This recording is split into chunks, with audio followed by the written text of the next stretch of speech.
दोस्तों, विपक्षी पार्टियों के गठबंधन ने एक बड़ा फैसला लिया है और फैसला ये लिया है कि उन्होंने अब गोदी एंकरों का बहिष्कार कर दिया है। लगभग 14 गोदी एंकरों का नाम उन्होंने लिस्ट रूप में जारी किया है और उन्होंने स्पष्ट रूप से कह दिया है कि इन गोदी एंकरों के कार्यक्रम में हम नहीं जाएंगे, इनके डिबेट में बुलाए जाने पर भी हम नहीं जाएंगे, ऐसा कहा है। तो वो कौन कौन से गोदी एंकर हैं उनका पहले आप नाम सुन लीजिए। एक है अदिति त्यागी, दूसरे हैं अमन चोपड़ा, तीसरे हैं अमीश देवगन, चौथे हैं आनंद नरसिम्हन, पाँचवें हैं अर्णब गोस्वामी, अशोक श्रीवास्तव, चित्रा त्रिपाठी आज तक की हैं, गौरव सावंत, नविका कुमार, प्राची पारासर, रूबिका लियाकत, शिव अरूर, सुधीर चौधरी, सुशांत सिन्हा।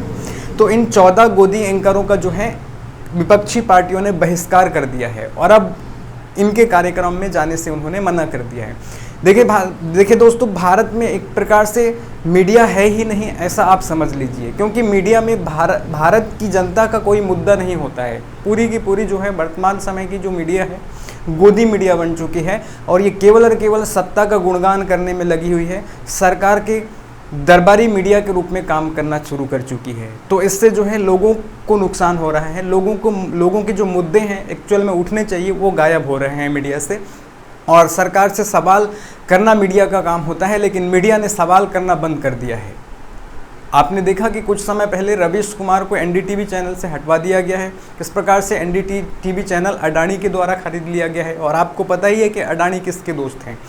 आगे चल करके उन्होंने एक यूट्यूब चैनल चलाया है तो उसमें उन्होंने कुछ बेहतर करना शुरू कर दिया है। तो इस प्रकार से इन गोदी एंकरों का बहिष्कार किया गया है। अभी आपने जैसे देखा होगा तो ये जो गोदी एंकर हैं इनका काम मुख्य रूप से रह गया है हिंदू मुस्लिम करवाना और भारत पाकिस्तान करवाना बस। जैसे कि हाल ही में अगर हम बात करें सुधीर चौधरी की, तो आपको पता है कि कर्नाटक में कांग्रेस की सरकार बनी है इस बार और कर्नाटक सरकार के द्वारा कुछ सब्सिडीज़ दी जा रही हैं कुछ व्हीकल्स खरीदने के लिए।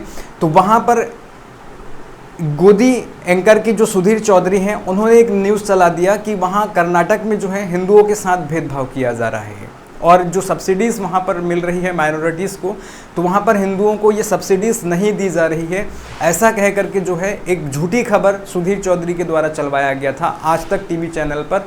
और फिर बाद में उनके खिलाफ कर्नाटक सरकार के द्वारा FIR दर्ज करवा दिया गया था। तो फिर बाद में FIR दर्ज होने के बाद उस खबर को आज तक ने अपने चैनल से यूट्यूब चैनल से हटा दिया था। तो इस प्रकार से जो है वर्तमान समय में गोदी मीडिया के द्वारा हिंदू मुस्लिम करवाना, भारत में आपस में एक दूसरे को लड़वाना ही चल रहा है और यही काम सरकार भी कर रही है। आप वर्तमान सरकार को भी देख लेंगे तो धर्म की राजनीति पर टिकी हुई है। कुछ लोगों के द्वारा जो है सनातन को गालियाँ दी जा रही है। विपक्ष के कुछ लोग जो हैं जैसे कि स्टालिन का नाम आपने सुना होगा, दक्षिण भारत के एक नेता हैं। फिर इसी प्रकार से प्रकाश राज जो कि एक्टर भी हैं और अभिनेता भी हैं, इन्होंने भी जो है सनातन को गाली दी है। तो इस प्रकार से कुछ लोग जो हैं अपने धर्म की अपने राजनीतिक रोटियों को सेकने के लिए सनातन पर कोई उंगली उठा रहा है, कोई हिंदू धर्म को टारगेट कर रहा है, तो कोई हिंदू धर्म का सपोर्ट लेकर के राजनीति कर रहा है। इस प्रकार से इन धर्म की राजनीतियों पर रोक लगना चाहिए और इस रोक लगाने के लिए सुप्रीम कोर्ट को सामने आना चाहिए और चुनाव आयोग को सामने आना चाहिए। ये जो संवैधानिक आयोग हैं इनकी भी जिम्मेदारी होती है कि जात पात और धर्म के नाम पर जो राजनीति हो रही है उस पर रोक लगाए। अभी आपने देखा कि स्टालिन ने सनातन को गाली दी, प्रकाश राज ने भी सनातन धर्म को गाली दी। इस प्रकार से उन्होंने सनातन धर्म को ख़त्म करने की बात कही। तो इन जो लोगों ने सनातन धर्म को ख़त्म करने की बात कही तो उनके ऊपर कुछ उचित कार्रवाई सरकारी तंत्र के माध्यम से कराना चाहिए था। लेकिन मोदी जी ने क्या किया, सनातन धर्म के रक्षक के रूप में अपने आप को बता करके गुणगान करना चालू कर दिया। हाल ही में वे मध्य प्रदेश के बीना पहुँचे, सागर बीना में, और वहाँ पर उन्होंने कहा कि विपक्षी पार्टियों ने जो गठबंधन बनाया है INDIA के नाम से, वो सनातन को ख़त्म करना चाहते हैं, ऐसा उन्होंने कह दिया। यानी कि स्पष्ट रूप से मोदी जी भी राजनीति धर्म के नाम पर कर रहे हैं। तो ये तो गलत है, मोदी जी को ऐसा नहीं करना चाहिए।